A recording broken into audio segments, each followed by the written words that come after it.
dice el presidente de la Nación y el ministro Frigerio que son 60.000 familias o ellos que estaban incumplidos. Por lo tanto, tenemos la directiva, tanto el presidente como el ministro, de que trabajemos y que no quede ninguna vivienda sin terminar, porque sabemos que el déficit habitacional es muy importante, muy alto en nuestro país. Por lo tanto, tenemos que trabajar todos juntos, articulando las políticas públicas con los gobiernos provinciales, municipales, como en este caso con Darío, que se puso al hombro la gestión, y hoy la verdad que venimos a ver obras, caminar y llevar a cabo estas obras que tienen que ver con la integración de la familia, que es el espacio público. El espacio público es el espacio democrático por excelencia, donde todos confluyen, todos lo comparten.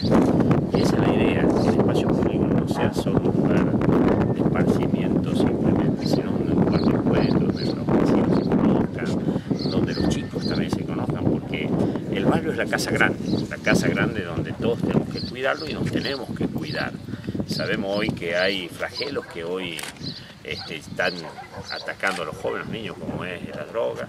Por eso hay que combatir el narcotráfico también de estos lugares, cuidándose, viendo quién llega a los barrios, de qué forma, para qué vienen, y así cuidar a nuestros niños, a nuestros hijos, a nuestros nietos, porque esa es la función también del Estado, de motivar a la gente y que la gente se pueda juntar y unir para que vivamos una sociedad mejor. Ese es fundamental.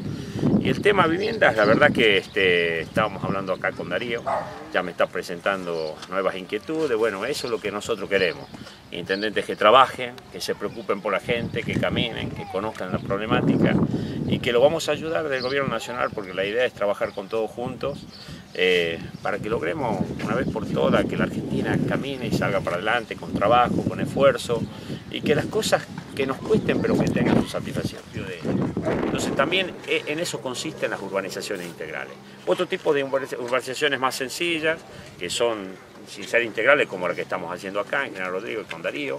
Es decir, en estos barrios que realmente sí nos preocupa, es trabajar no solo en la parte de la obra física, sino trabajar también en el desarrollo humano, trabajar con la gente, ver cuáles son sus problemáticas sociales, ver la situación educativa, y ahí sumamos las otras áreas del Estado Nacional, porque nosotros no podemos cubrir todo. Por eso hay un programa que hoy la ministra de Desarrollo Social, Carolina Stanley, lanzó, que se llama El Estado en tu Barrio.